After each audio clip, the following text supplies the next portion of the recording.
rallies, 3 winners. The 2004 Parker NZ Rally Championship is shaping up to be the most competitive in years as we head into round 4. Rally Rotorua proved to be a testing time for the competitors.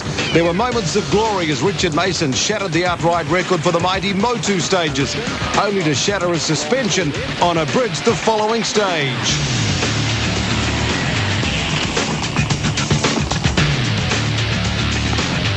Turner gave us a great impersonation of Austin Powers, how to turn a U-turn into a 9-point U-turn.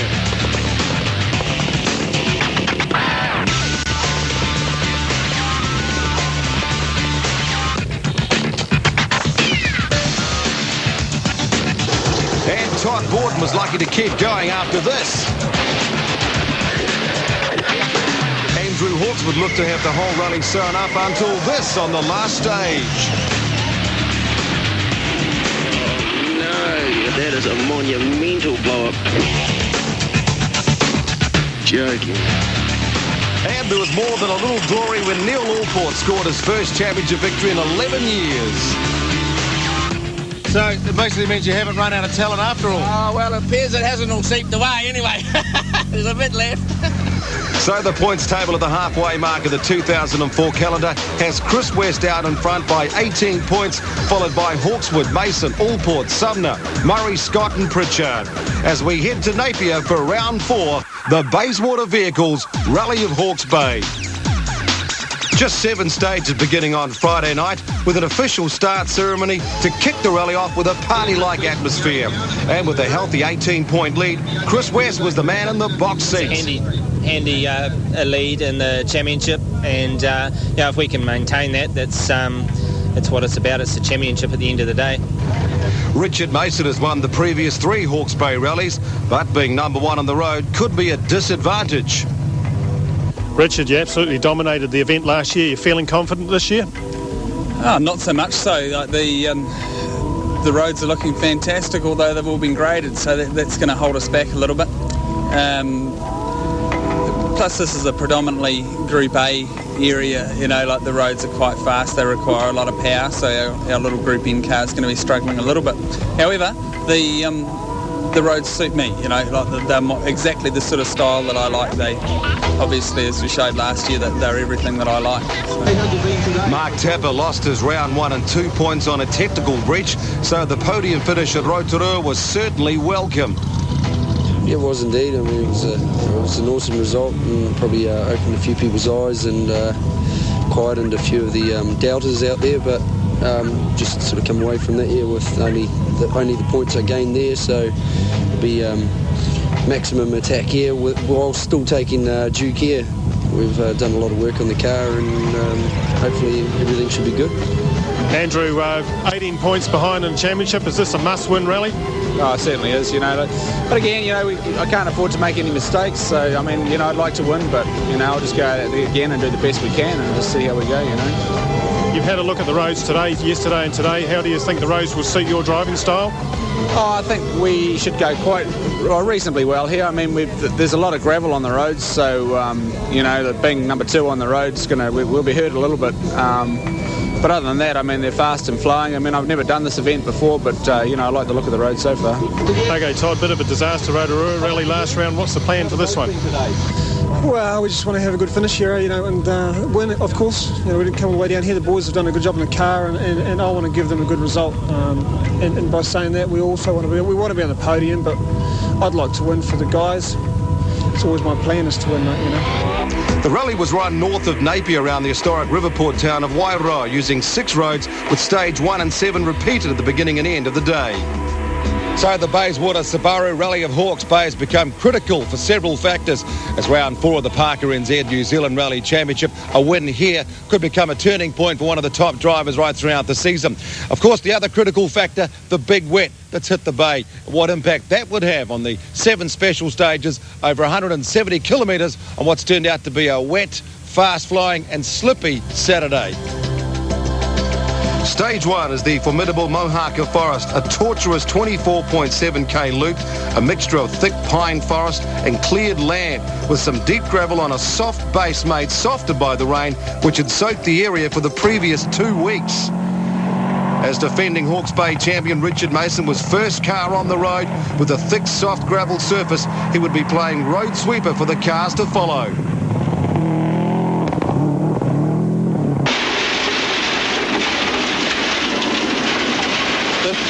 Five right. But the real surprise is the lack of grip and the unpredictability of the road surface. Left, don't go wide. And right.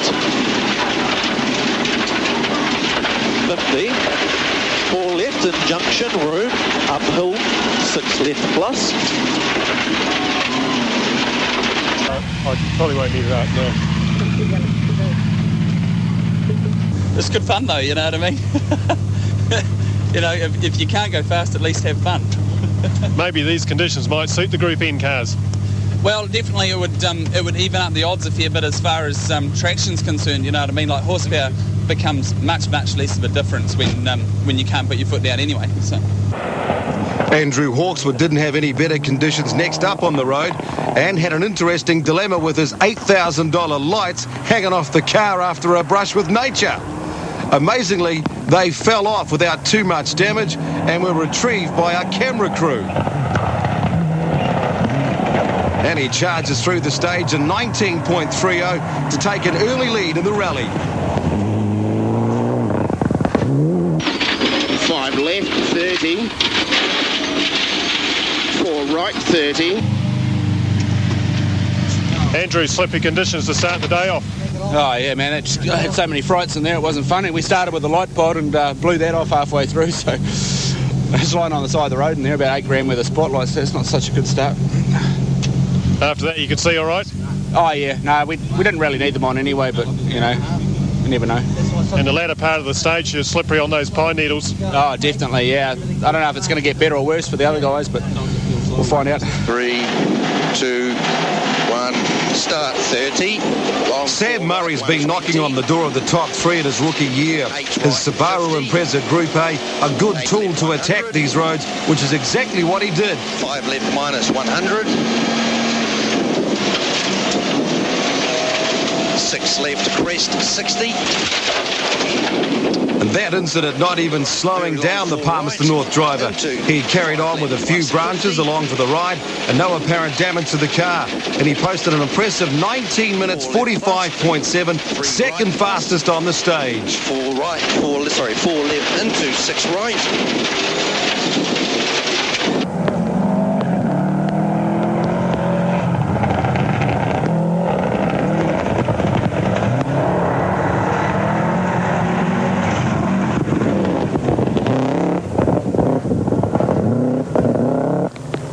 Todd Borden needed a good result here, but he couldn't risk another non-finish. He and co-driver Damon McLaughlin were both suffering from a bout of food poisoning.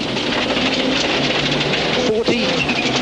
So he took a conservative approach and surprised himself with the third fastest time, just 2 seconds behind Murray. 40. 3 left. Into a 3 right tightens to 2 over crest. 60. Tightens to 2 over crest. Short 4 left, don't go wide. Into a 4 right minus. Into a long 1 left.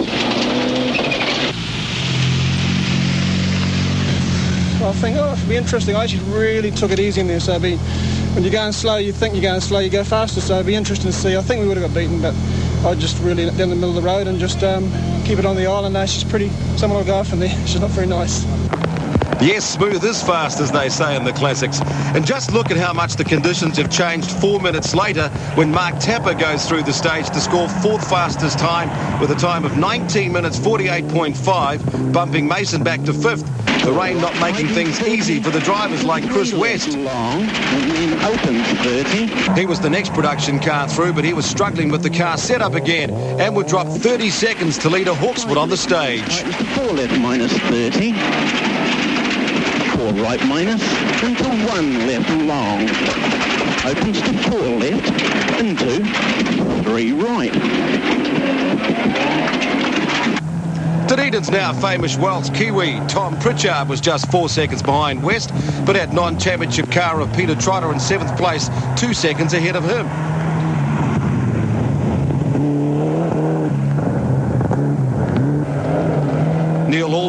drive shaft problems near the end of the stage, dropping him to 9th and losing 45 seconds to the leader.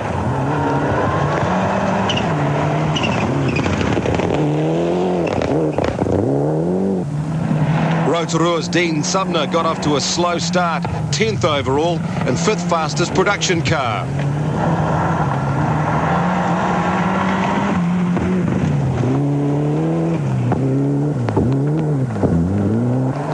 And Lower Hutt's Lewis Scott was discovering a throttle problem which would dog him all day.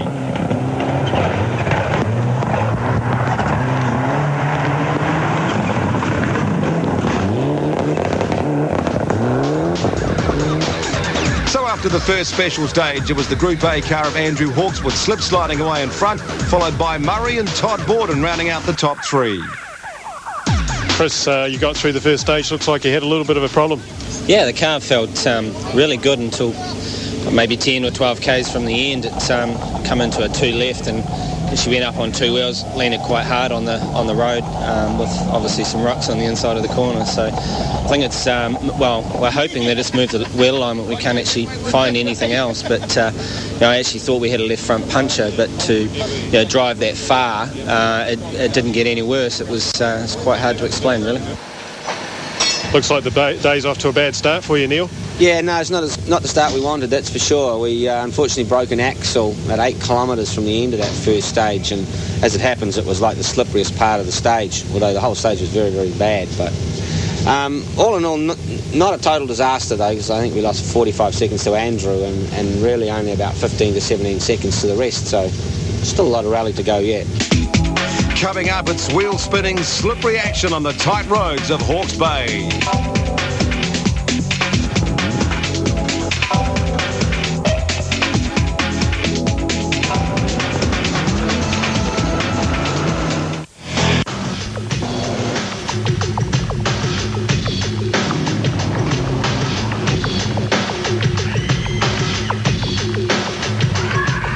Well, after a muddy start around the Mohaka Forest, all the crews headed to the service park in Wairoa, about an hour north of Napier. Famous for the lighthouse, famous for being the home of All Black prop Greg Somerville, home of the Wairoa superstars in netball, but for all the motorheads and the mechanics today, famous for just a good old-fashioned wet Saturday in the service park.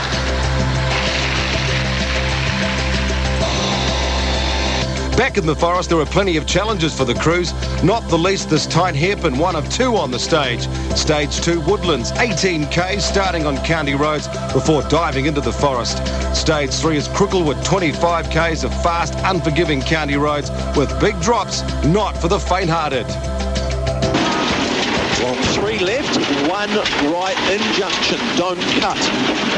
Richard Mason was first on the road, and just look at the concentration required to keep on top of these conditions. 5 seconds lost on that hairpin, along with time lost being the road sweeper. Mason would post a time of 16 minutes 48 seconds, 10 seconds down on the stage winner, Andrew Hawkeswood. And approaching the hairpin, you can see that Mason's car's already had an impression on the muddy road surface. And as you can see, Andrew Hawkeswood takes a rather unique approach to getting around and keeps all the sponsors happy. Caution, very slippy for the next 3 k's. 7 left plus, 4 right tightens to 3 opens. Further into the stage, it just keeps on getting worse. Just a matter of keeping the wheels and the tracks to keep on going. The production cars have less horsepower than the Group A cars, and this can be an advantage in the wet. Certainly Mark Tapper was making the most of it, second fastest on the stage. 2,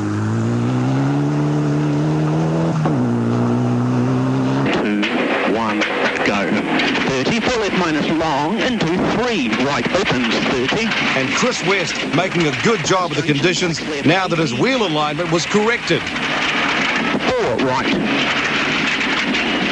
Into 7 left, 30, to 2 left, into 4 right minus tightens, 30.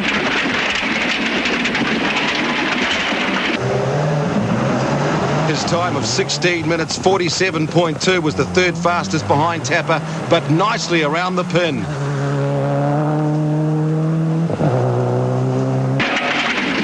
Caution, 1 right in junction. 50. right, tightens to 3 right, and then opens 50. 4 left minus 60. For sheer commitment, rookie Sam Murray was right on the money.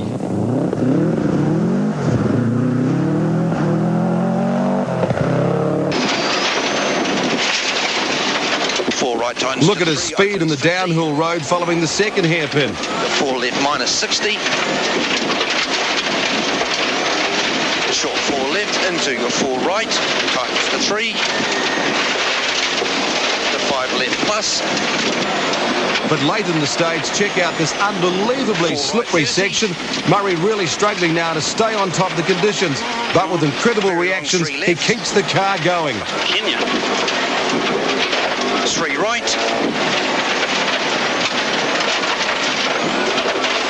4 right. 3 left. Fifth fastest on the stage, 13 seconds behind Hawkswood, but now slipping down to third overall, 8 seconds behind Tapper. It was tight at the top. 4 left into a 4 left minus. And Todd Borden also dropped back on stage 2. Remember, he had failed to finish on round 1 and 2 and crashed badly on Rally Road to Rua. So a finish here was absolutely vital. A podium finish would be a bonus.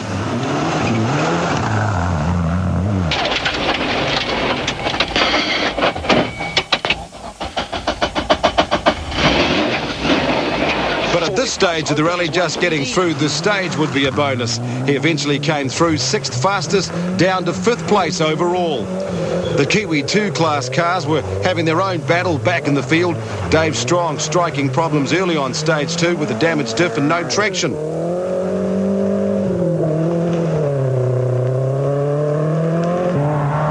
Shane Watkin took the early lead on stage 1. But dropped to second behind Strong on stage 2.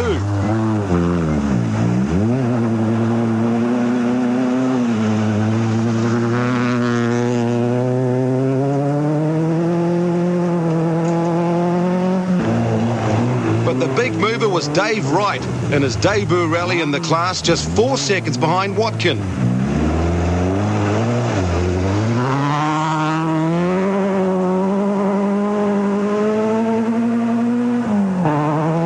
Class rookie James Hancock keeping Jason West honest in 4th.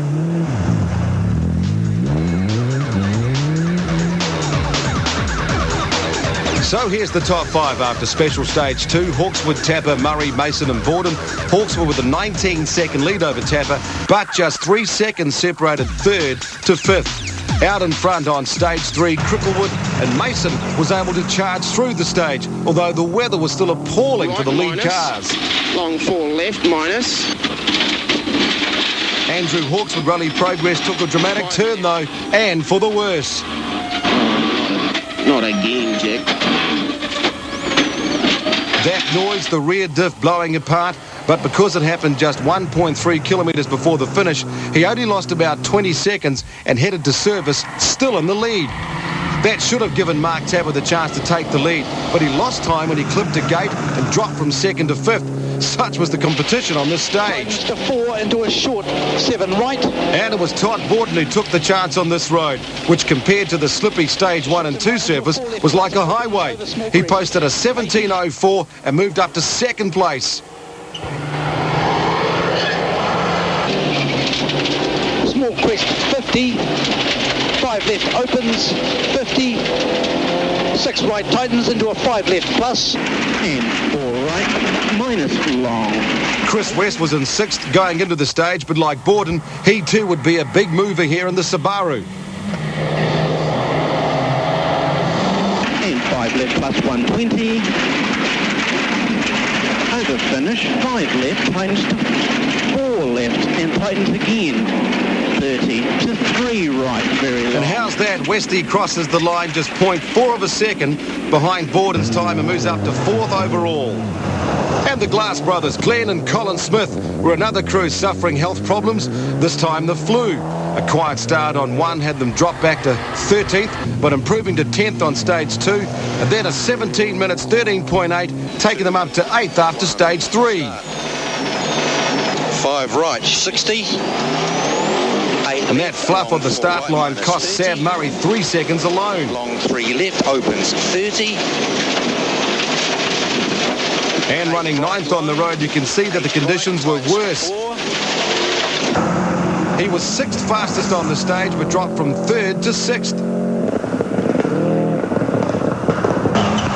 Neil Allport was still struggling with that busted axle and differential problem in 7th. But Deaton Sumner had moved up to 10th.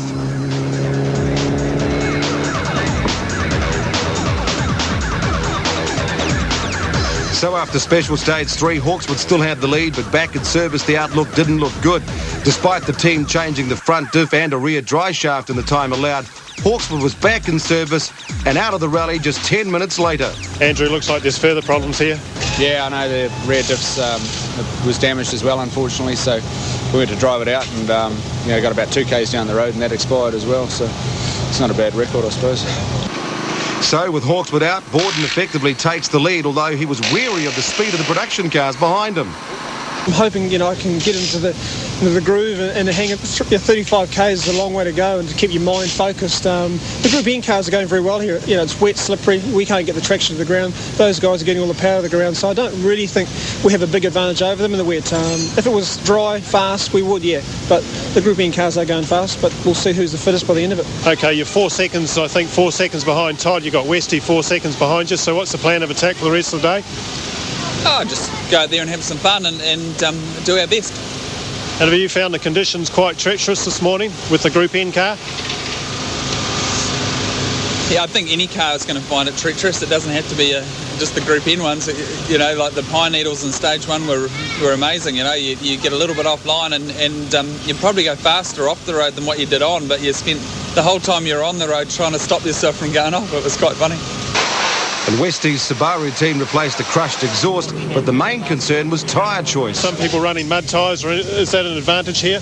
Yeah, we're running a mud tyre. We're actually going to run it through these public roads as well. Just clears the water out a lot quicker, and with that shingle that was on the roads, through Recce, it's not going to clear now with the rain. So open the tyres up and get rid of the water as quick as we can. And after the break, there's no break from the rain as the mud flies north of Wairoa on the rally of the Hawkes Bay.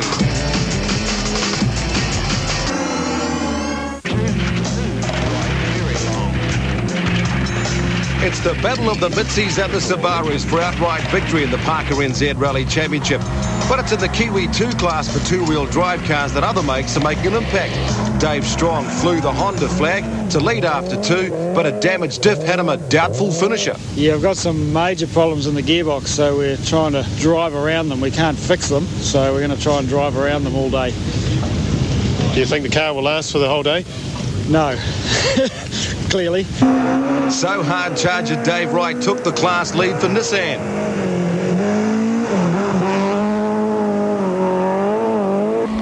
Shane Watkin moved into second, 30 seconds behind. Jason West and Kane Barry both retired, so it was the Toyota of James Hancock who took over Strong's third place on the next stage when the Honda cried enough and Strong eventually retired.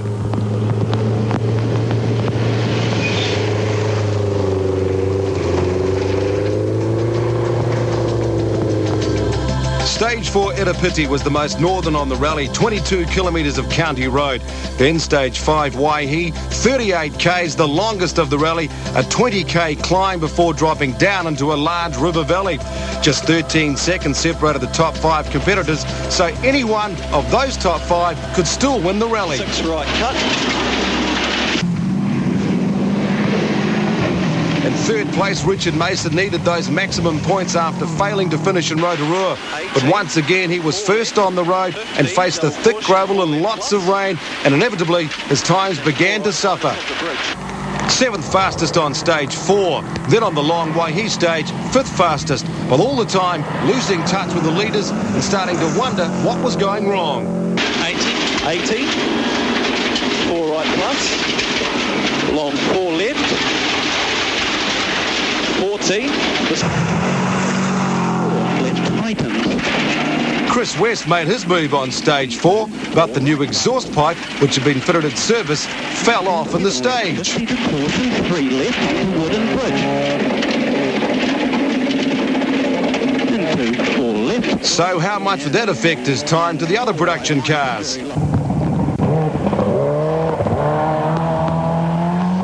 Sounded good though. At least you could hear it coming.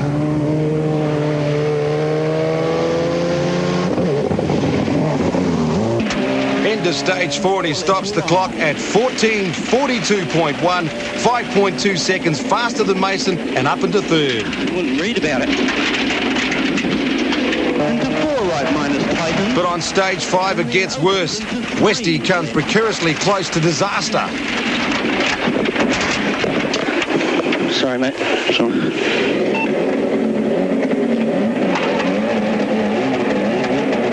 That time lost and the lost horsepower from the damaged exhaust meant he posts a disastrous 10th fastest and drops from 3rd to 6th place. But he's still on the road. With Mason and West both struggling, it's Sam Murray who makes the big move on these stages. Now remember, he's running 8th on the road. The gravel is not as thick as what's facing Mason up front, but now the mud is working its way through to the surface. 5 right minus.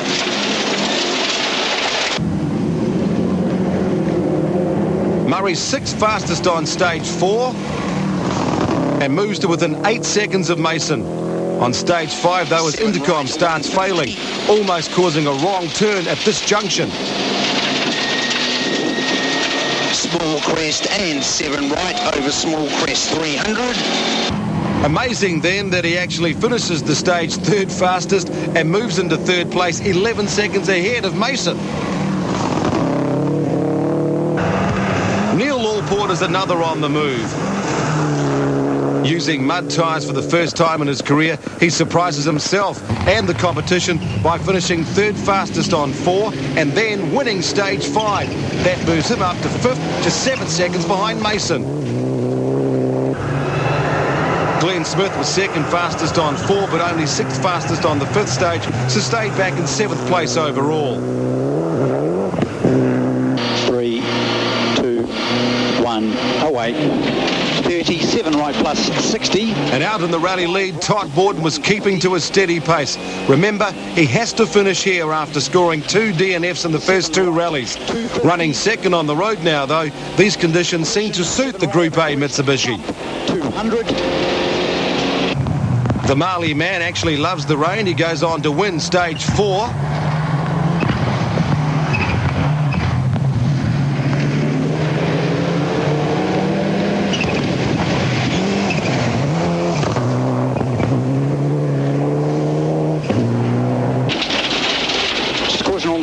Todd.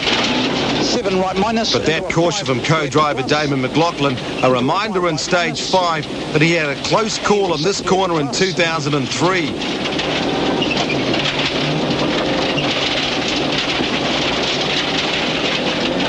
8 left into a 4 right. So a slightly safer approach to the stage despite nudging the bank, and he posts the 2nd fastest time behind Allport but extends his lead over Tapper to 28 seconds.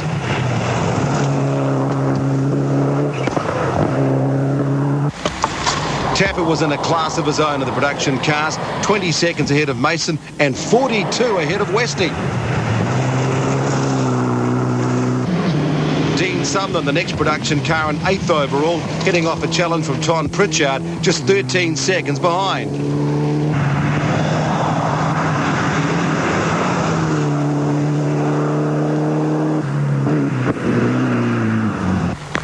Lewis Scott was having a miserable time with a throttle control problem which kept jamming open. He was back in 10th position. Malcolm Stewart was back in 12th, but had the WRC escort of Brian Green just 10 seconds behind. Green had chosen to give the ageing ex-Works escort a rare outing, probably wished in these conditions that he'd used his production Mitsubishi Evo 7 instead. So Borden nearly half a minute clear of Tapper, another 11 back to Murray, then Mason and Allport, but would only take a spin or a puncture to change those results. That last stage there, I really sat back in the seat and just listened to the note and just really literally cruised and did a reasonable time. So that's how I'll go the next two stages. I'll just do the same thing. It's wet, you really got to be smooth. You try and be aggressive, that's when you slip off the road, so we won't be doing that. So hopefully 2 stages to go and a bit of change of luck for Todd Baldwin. Yeah, we need some good luck, that's for sure. We've had 3 rounds this year and it hasn't gone our way, so maybe the rest of the year will go our way. We'll just keep on plodding on here. And at the service park in Wairoa, the wild child, Mark Tapper, was pleased that a wild card tyre choice was giving him some good pace. I took a gamble in those last 2 stages, mainly because I didn't have any choice on tyres, and I ran a 215, which everyone sort of raised the eyebrows and wondered what the hell we were doing, but it looks like they worked. They worked extremely well in the conditions. And from here, like I said, you're 28 seconds behind Todd, so you're going into these last 2 stages, running those sort of tyres again on those conditions? No, because we're going through the stage that we used this morning as the last one, but we're just going back to a narrower tyre with quite a wet cut in it, and just won't worry about what Todd's doing. I'll just go and do my own thing and without pushing, try and stay in front of Sam too, because I don't think he's too far behind me. To the other extreme, though, Neil Allport have been successful using super narrow mud tyres. The last stage is quite fast, so not a lot of slow uphill corners, or muddy corners, so you can keep the speed of the car up. And we went on to a different tyre, a mud tyre, which definitely gave us an edge, so we're very happy with that. Coming up, who will cope best with the muddy waters of Wairoa?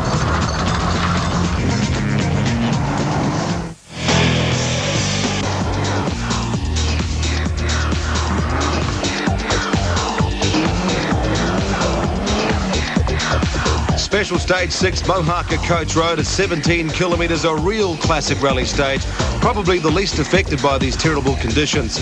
So Todd Baldwin in the same position had been on in round 1. 2 stages to go, on the start line with a 30-second lead. 30, long 3 right and 4 left. And long 4 right plus tightens. And 5 left tightens to 4 minus over bridge.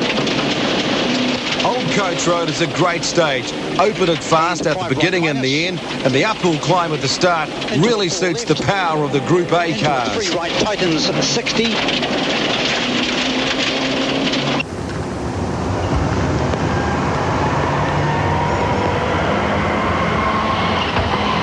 Borden takes the stage win again and will go into the final stage with a 30-second lead over Tapper. Into a short 4 right. But Tapper was trying too, despite the production car's lack of outright power. He was just 1.5 seconds slower than Borden. And it was tight at the top too, just 30 seconds separating Tapper in second and Neil Allport in fifth. Allport was third fastest on the stage and closing to within 5 seconds of Mason and fourth overall. Mason just wasn't having a great time. He came to the event confident of another win, but something was wrong with the car. In fact, it'd only be at the end of the rally that the team discovered the engine had a problem and was down on horsepower. 4 right minus, 2 left. Only the shocking weather conditions, which meant that horsepower wasn't an advantage, had saved Mason from a worse place. But for now, he just had to try and keep on battling to keep Allport at bay. 4 left, cut. 4 right plus. On board with Sam Murray, and just 4 minutes into the stage, they passed the stricken car of Glenn Smith out with a blown engine. But his main concern is with Mason. Murray loses 4 seconds to him on the stage, and his third place is now only a 7-second buffer.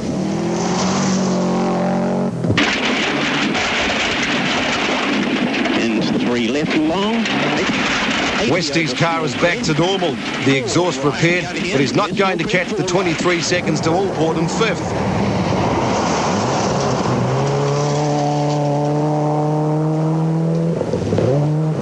But nor is he under threat from Dean Sudner, who's nearly 2 minutes behind in seventh. After his throttle problems in the morning, Lewis Scott was back to full power, back up in eighth.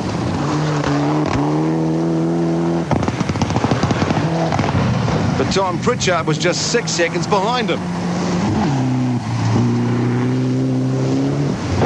And the 2 elder statesmen of the championship had their own battle. Malcolm Stewart in 12th, just 2.1 seconds ahead of Brian Green after this stage. And isn't it great to see some of the old guns of the Kiwi rally scene still out there, and in cars like the WRC car? The last time we'll ever see such a car like this on the roads, with the big switch to Group N production cars next year. Coming up, can Toddy hold on to his lead, or will fate rob him again of victory, this time in the Bay? The Kiwi 2 class had a new contender and a new winner in the Rally of Hawkes Bay when former top half rally champion David Wright brought his Nissan Pulsar home in 20th overall.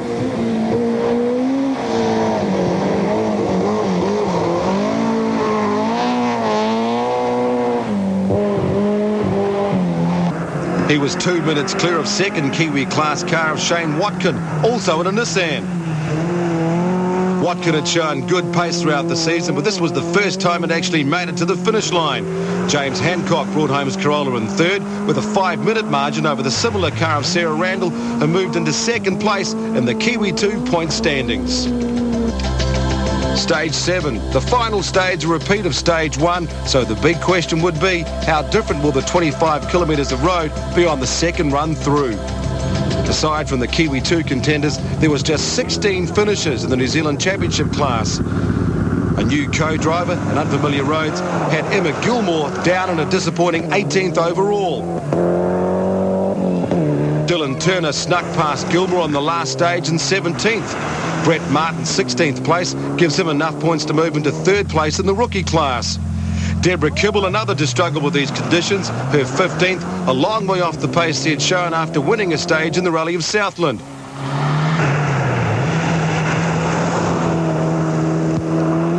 Grant Barber stayed ahead of non-championship car of Anton Cheatham to be 13th. Brian Green had to settle for 12th after a close battle all rally with Malcolm Stewart. Stewart in the end pulling out a 26-second gap on Green to finish 11th. Tom Pritchard's 10th here has him just 6 points behind Sam Murray in the rookie class. Lewis Scott did well to finish 9th in his car, still not 100%. Dean Sumner finished 7th ahead of the non-championship car of Peter Trotter. Chris West never did recover from the time lost early in the day, but 6th placed overall was still enough for him to retain his lead in the championship. So then to the top 5 battle, and what had become the closest race of the season so far. Just 59.03 seconds separating Todd Borden in the lead and Neil Allport in 5th. 2, 1, go. Right. Richard Mason was first into the stage, but remember, this stage had already been cut up by the cars on Stage 1. He tried everything to stay ahead. 20, 4 right. 4 left plus. And right. Mason crossed the line in 20 minutes 06.2. Next up, Todd Borden with a 30-second lead over Mark Tapper. All Borden really needed to do was just to drive cleanly through the stage. But the conditions meant that the car was extremely difficult just to keep on the road. He exits the stage in 19 minutes 53.3. That's 15 seconds faster than Mason. Whew, it's looking good. But Tapper could still pull out a stunner. Not this time, though. He's done 19 minutes 46.8. Faster, but not fast enough. Yeah, I kept it on the road and just have no spins through there. That was the toughest of stages. If someone's going to catch me, we beat Richard through there. Yeah, it was really tricky. Just in a straight line, the thing was just crossed up, and I thought it was over, you know, because it was that tricky through there. It was just unbelievable. But no, glad to be here. Just tour back home, and I'll take it. That's fantastic. That's great. So Borden wins from Tapper, but there was one more twist as Neil Allport and Sam Murray would battle for third place. Allport was first through the stage and posts 19 minutes 43 seconds. A stunning time. A sure sign the three-time champ is back to his best. That puts him to third ahead of Mason, but now it's Murray's turn. 1, start, 30, long 4 right. 120. Could the young charger from Palmerston North beat the old champ? 8 left 100. 5 left minus 100. 6 left. Opens. 5 right minus, cuts into 4 left. He's minus. pushing hard and nearly understeers off early in the stage. Bridge. Now let's see if he can do it. There's Allport's time. He needs to post 19 minutes 55 seconds or better to stay ahead and take his first podium. Tell you what, I'm pretty glad that's over, eh? Amazing. He does it and beats Allport to third by just 2 seconds. So overall, Todd Borden finally gets onto the podium, finally gets his first win of the Parker NZ New Zealand Rally Championship. And what a great result too for the rookie Sam Murray on the podium as well of the Bay. And your rookie year, you finally got on the podium. Must be a great feeling for you. It is a very good feeling. It's good too that, they've all been there, you know what I mean? It's, apart from Andrew had a bit of bad luck again, they've all sort of been there, so it's good to mix with the full field, definitely. Certainly things are really starting to go for you now. Yeah, good. I hope they continue though. So out in front, Westy has a 28-point lead in the championship, but look at the battle for second, just 1 point between Mason and Allport. It's also tight at the top in the Kiwi 2 class, just 1 point between Jason West and Sarah Randall. In the production cars, it's Chris West now out in front by 30 points. So it's the Marley man who loves it when it's wet, Todd Borden, who finally keeps that car on the road to get a victory in the Parker NZ New Zealand Rally Championship this year. But it's the Westy man who still leads overall as they head towards all the action coming up in Nelson. And as they say here in the Classics, what are you going to say, guys? Nelson! Yes, we'll see you on the Rally of Nelson as we continue with all the exciting action with the Parker NZ New Zealand Rally Championship.